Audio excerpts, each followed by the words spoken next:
Iran और Israel के बीच चल रहा युद्ध अब सिर्फ मिडिल ईस्ट की बात नहीं रही। ये पूरी दुनिया की अर्थव्यवस्था को हिला सकता है, खासकर भारत, चीन और दक्षिण कोरिया जैसे देशों को। हो सकता है कि इन देशों में मंदी यानी कि रिसेशन आ जाए। दरअसल ये स्थिति 1973 के तेल संकट से भी ज्यादा खतरनाक हो सकती है। समझते हैं इस रिपोर्ट से आखिर ऐसा क्यों हो रहा है।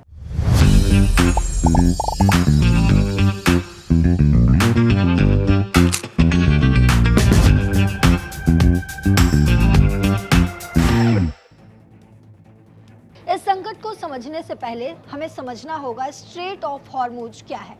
दरअसल स्ट्रेट ऑफ हॉर्मुज, जो ईरान और इजराइल युद्ध के बीच बंद कर दिया गया, एक बहुत संकरा समुद्री रास्ता है फारस की खाड़ी में।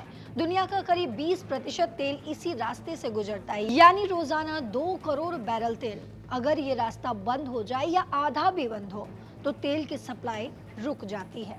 ईरान इजराइल युद्ध में अब ये खतरा बहुत ज्यादा बढ़ चुका है। ईरान ने धमकी दी है कि वो इस स्ट्रेट ऑफ हॉर्मुज को बंद कर देगा।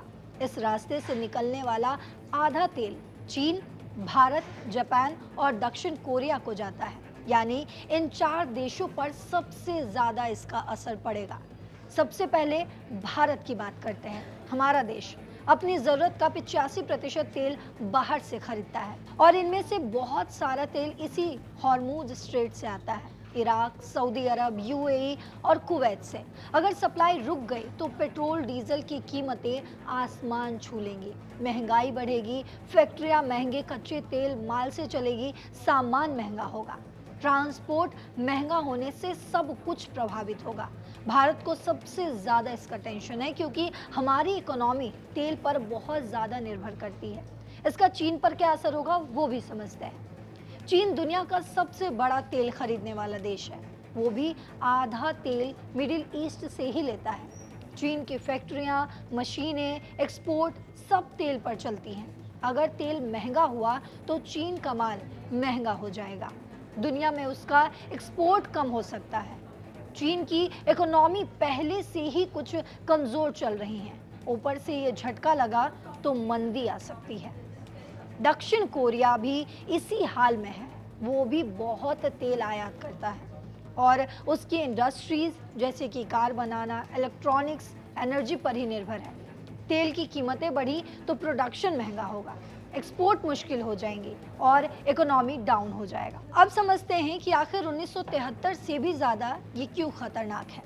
दरअसल 1973 में जब तेल संकट आया था तब दुनिया रोज सिर्फ 4.5 से 5 मिलियन बैरल तेल इस्तेमाल करती थी। आज हम 20 मिलियन बैरल का रिस्क देख रहे हैं।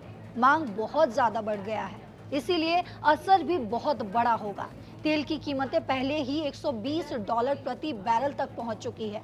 कुछ रिपोर्ट्स के अनुसार आपको ये बता रहे हैं। अगर ये जारी रहा तो महंगाई बढ़ेगी, स्टॉक मार्केट गिरेंगे और कई देशों में रिसेशन यानी कि मंदी आ सकती है। हालांकि कुछ राहत की बातें भी हैं। सऊदी अरब और यूएई वैकल्पिक रास्तों से तेल भेज सकते हैं, लेकिन वो महंगा पड़ेगा और रिजर्व जल्दी खत्म होंगे।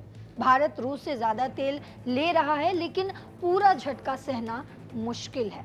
तो ये युद्ध सिर्फ 2 देशों का नहीं रहा, ये हमारी रोजमर्रा की जिंदगी, पेट्रोल की कीमत, बिजली बिल, सब्जी की कीमत तक पहुंच सकता है। सरकारें इस पर लगातार नजर बनाए हुए हैं, लेकिन हमें भी इसके लिए तैयार रहना होगा। उम्मीद है कि जल्दी शांति हो जाए और तेल का संकट टल जाए। इस पर आपकी जो भी राय हो कमेंट बॉक्स में जरूर बताते जाइएगा।